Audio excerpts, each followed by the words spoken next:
58% of Americans leave the workforce earlier than they intended. The typical age at which this happens is 62, and only 21% of those people made that choice willingly. The remaining 79% were forced out by deteriorating health, job loss, or caregiving responsibilities they never saw coming. That is not a retirement strategy. That is an ambush, and the detail that will likely shift the way you view your own financial timeline is this. Most of those people had a plan, a genuine one, a spreadsheet, a savings rate, a target date. They simply failed to account for what happens when the ambush arrives before the target date does. I have spent the last several months digging through the actual research behind this. The Employee Benefit Research Institute surveys, the Transamerica Center studies, the Social Security Trustees reports, the retirement analyses published by Fidelity and Vanguard. What I uncovered is not a single problem. It is three distinct mechanisms operating simultaneously. Each one is capable of causing serious damage to your financial position on its own. And all three are moving along a converging path toward a very specific window of time that happens to overlap with the retirement years of anyone currently between their mid-30s and late 50s. I am going to walk you through all three of them, and I am going to explain precisely why the standard retirement guidance, max your 401k, wait until 67, trust the 4% rule, is dangerously incomplete for anyone who has not also constructed a parallel plan for the scenario where you do not get to choose when you leave the workforce. Because statistically, the data says most people will not get that choice. What makes this situation so hazardous is that retirement planning looks and feels like a math problem. You input your current balance, your contribution rate, your projected return, your target date. You get a number. The number appears achievable. You feel like you are on track.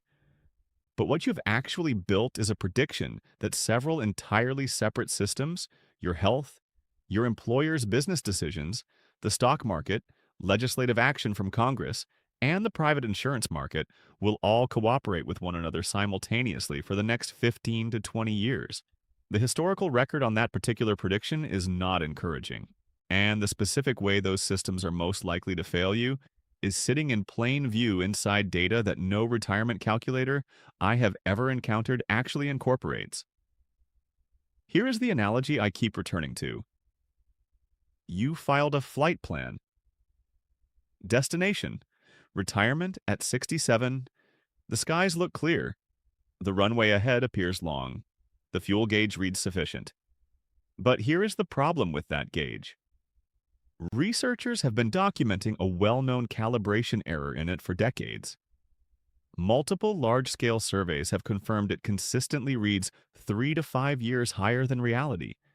And at the far end of that runway, just beyond where your visibility cuts out, there is a mountain range that never made it onto the map. 3 years with no employer-provided insurance. Medicare not yet accessible. A healthcare market in 2026 where the subsidies that previously made marketplace coverage affordable have expired. And a Social Security timeline with a hard deadline that most people treat as some distant bureaucratic abstraction. It is not distant at all. I am going to show you the specific date. In a few minutes, I will also explain why the plan to simply work a few additional years to make up the difference is, statistically speaking, the most dangerous assumption in all of personal finance. But first, let me show you the actual shape of this problem because it looks different from what most people imagine. There is a story I come back to often when thinking about retirement planning. A man I will call Dave was 53 years old with approximately $240,000 in his 401k, and a plan that, on paper, looked exactly right. He had 12 years remaining before his target retirement date of 65. He was going to maximize contributions, maintain discipline, and close the gap. His financial advisor confirmed the numbers. His wife agreed with the timeline. He felt on track. At 56, Dave fell from a ladder while cleaning his gutters. Nothing catastrophic, a fractured wrist and a torn rotator cuff. It kept him away from the physical portions of his job for 4 months. While he was out, his company went through a reorganization. Dave returned to find his role had been restructured. They offered him a lateral position with approximately 15% less pay. He accepted it. The job market for a 56-year-old in his field was not what he had pictured. His retirement target shifted. 12 years became 15. He updated the spreadsheet and adjusted his expectations. 18 months after that, the company initiated a second round of layoffs. Dave was included. He was 58 years old. He had roughly 14 months of liquid savings outside his retirement accounts. His 401k was still subject to early withdrawal penalties for another year and a half. His wife was 55 and had been out of the workforce for a decade. Dave's story is not a tragedy. He eventually found his way through it. But here is the critical point. Dave's plan was technically sound. The math was correct. The target was reachable. What failed was not the arithmetic. What failed was the assumption embedded within the arithmetic that nothing would interrupt the trajectory before age 65. In real life, something interrupted it at 58, and the gap between 58 and 65 carried a price tag that no spreadsheet had ever accounted for. Here is the reversal I want you to sit with. You probably think the core problem is that people do not save enough. That is not wrong, but it is not the actual problem. The real problem is that most retirement plans are built around a timeline that the majority of people will never actually reach. You can save exactly the right amount for a retirement beginning at 67 and still come up short because the real start date showed up unannounced at 61, and nobody told you to build the model around that possibility. More than half of workers, 58% to be specific, retire earlier than planned, typically because of circumstances they did not anticipate. According to research from the Transamerica Center for Retirement Studies, the median age at which people stop working is 62, 3 years before the traditional retirement age of 65. Among those who retired early, the majority cited health-related reasons at 46%, followed by employment issues at 43%.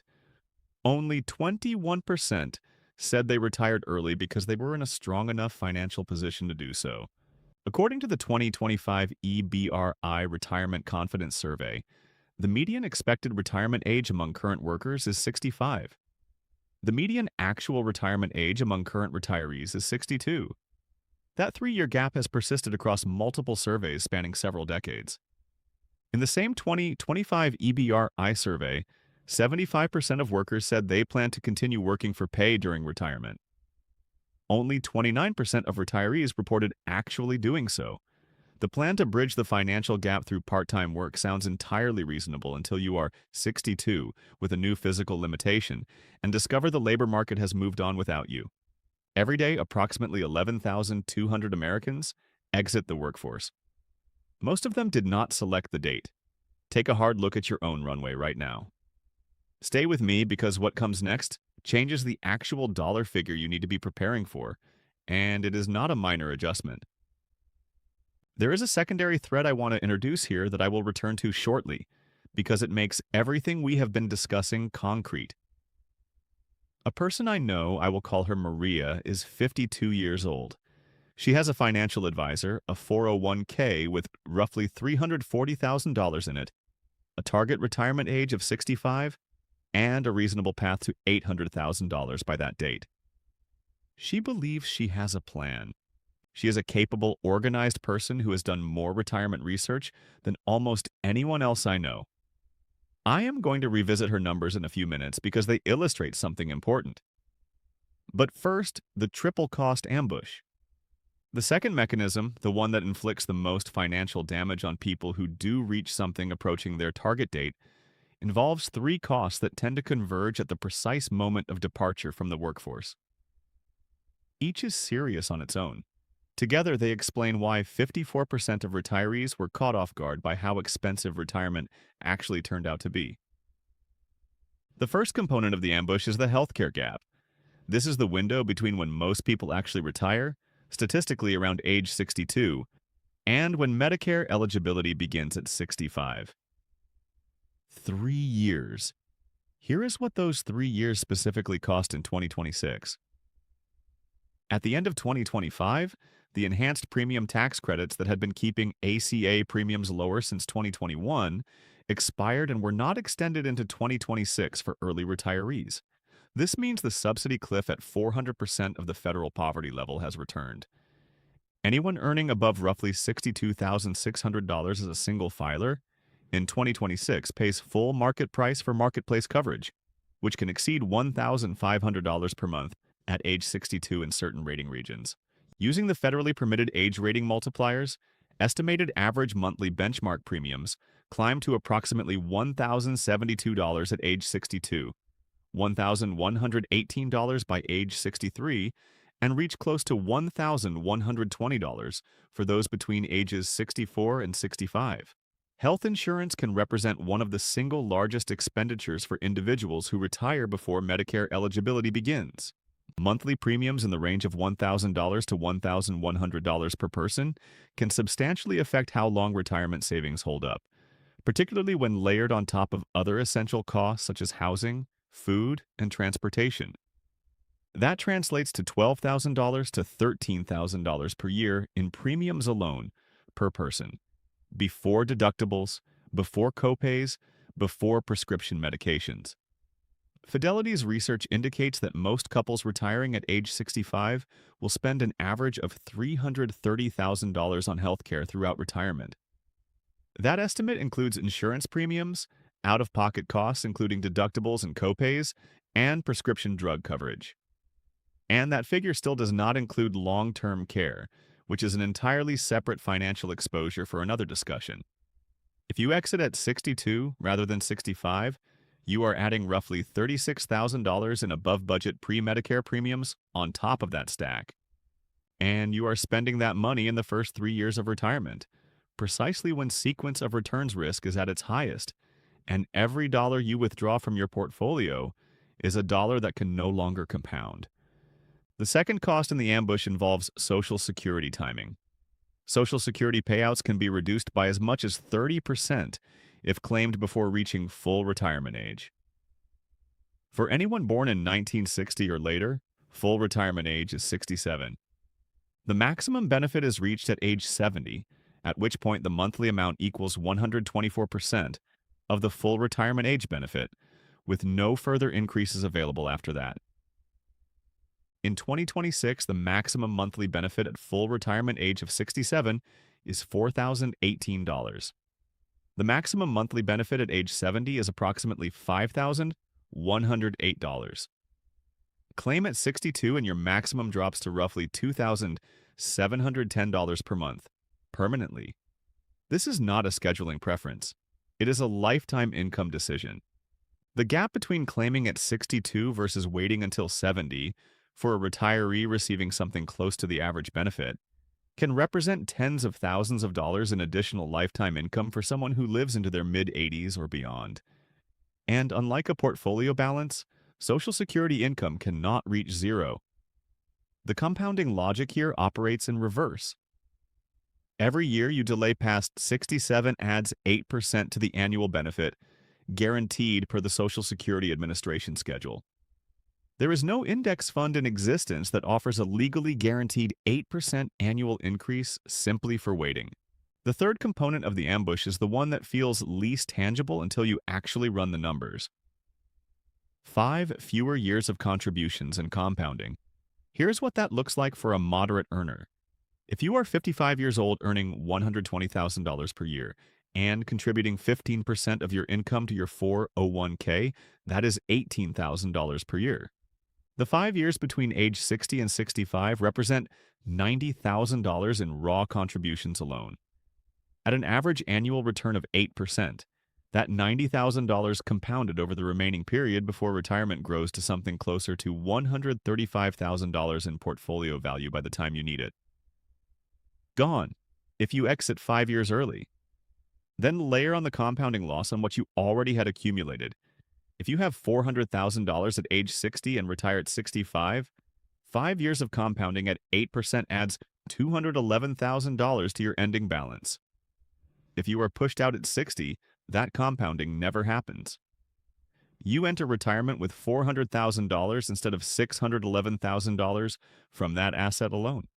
Over a 25-year retirement, the difference between a $400,000 portfolio and a $611,000 portfolio at a 4% withdrawal rate is nearly $8,500 per year in annual income, and every single year for the remainder of your life.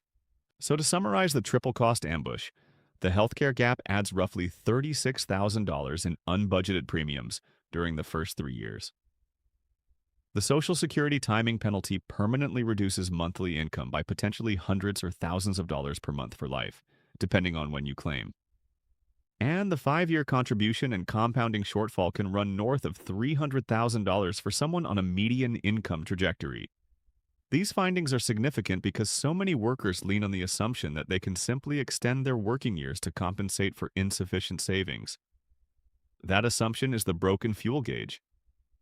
Here's the part that never appears in a standard retirement calculator. And honestly, it is part of why I developed something outside this channel to hold the full mathematical framework. Most people who watch content like this know their current account balance. A smaller number know their actual target retirement age. Almost none of them have stress tested what happens if the real retirement date lands 3 to 5 years earlier than planned, simultaneously triggering a healthcare premium gap, a suboptimal Social Security claiming decision, and a smaller portfolio operating at a higher withdrawal rate than the plan ever assumed. I put all of that into a digital resource called the Exit Code. 8 chapters of retirement data and research built on 50 years of market and withdrawal rate history, distilled into a mathematical framework for identifying the actual date retirement becomes financially viable rather than just theoretically plausible. 2 elements I would point you towards specifically given everything we have been discussing. First, what I call the $14,000 invisible bill, which represents the per-person annual healthcare premium cost for anyone exiting the workforce before Medicare eligibility in 2026. Now that the enhanced ACA subsidies have expired, most early retirees estimate their pre-Medicare health costs at $6,000 or $7,000 per year. The actual figure for someone earning above the subsidy threshold is closer to $12,000 to $13,000 per person per year. The gap between that estimate and that reality is precisely what destroys retirement budgets before the portfolio has even had a chance to reveal its weaknesses. Second, the dynamic withdrawal framework, because the 4% rule carries a known limitation for anyone retiring early or facing a retirement horizon longer than 30 years. And the standard correction is not to save more, it is to withdraw more intelligently. The resource covers how to calibrate withdrawals based on portfolio performance during the first critical years of retirement, which dramatically reduces the sequence of returns risk that derails otherwise adequate retirement portfolios. It is available through the link in the description for less than the cost of a dinner out. Now, the 4% trap. Here's some context on the 4% rule. It was first introduced in 1994 by a financial planner, then later formalized by 3 professors at Trinity University in a 1998 paper. The central finding was that, historically, a retiree withdrawing 4% of a balanced portfolio in the first year, then adjusting that dollar amount upward for inflation in each subsequent year, would have their savings survive a 30-year retirement in approximately 95% of historical scenarios, dating back to 1926. Earlier 1994 research laid the groundwork, and the Trinity study crystallized it. The original figure had actually been rounded down from 4.15%, and 4% became the default benchmark for an entire generation of retirement planning. The originator of the rule has since revised his thinking, most recently suggesting 4.7% as the worst-case historical safe withdrawal rate. He stated in a 2025 CNBC interview that retirees who hold strictly to 4% are likely shortchanging themselves a bit of the retirement they worked to earn. So the person who created the rule now says it is actually too conservative. And yet, for early retirees, people leaving the workforce before 65 with potentially 40 or more years of retirement ahead of them, the math moves in the opposite direction. For longer time horizons, the 4% rule's historical success rate declines. Many researchers now suggest 3.5% for 35-year retirements, and somewhere between 3.0% and 3.3% for retirements spanning 40 to 50 years. That is not 4%. It is a 20 to 25% smaller annual income drawn from the same portfolio. On a $600,000 portfolio, a figure slightly above what the median American actually retires with, the difference between a 4% and a 3% withdrawal rate is $6,000 per year, every year. And that gap does not factor in healthcare costs, does not include the Social Security shortfall from early claiming, and does not account for inflation gradually eroding the purchasing power of that fixed dollar amount across a 35-year retirement. The most dangerous threat to the 4% rule is not a disappointing average return over 30 years. It is a market crash occurring within the first 5 years of retirement. If your portfolio drops 40% in year 2 and you continue withdrawing the same dollar amount, you are now liquidating a much larger percentage of a significantly smaller portfolio. This sequence of returns risk can permanently impair a portfolio that would otherwise have survived intact. Research published by Morningstar in 2025 found that retirees who experienced poor market returns in the first 5 years and made no adjustments to their spending were far more likely to deplete their savings entirely. And now back to Maria. She is 52 years old, $340,000 saved. Target of $800,000 by age 65. Under her current assumptions, the math works. But here is the exercise I want you to run for your own situation after finishing this video. If Maria exits the workforce at 61, not 65 but 61, because her employer restructures her role or her health takes a turn, she leaves with approximately $540,000 rather than $800,000. That is a $260,000 shortfall before she has withdrawn a single dollar. Then comes the pre-Medicare healthcare gap. She faces 3 to 4 years of $12,000 plus per year in marketplace premiums she never budgeted for. Then the Social Security timing question. If she claims at 62 because she needs the income immediately, that benefit is permanently reduced by 30% compared to waiting until 67. Then the 4% rule applied to $540,000 yields $21,600 per year in portfolio withdrawals. Applied to $800,000, it yields $32,000.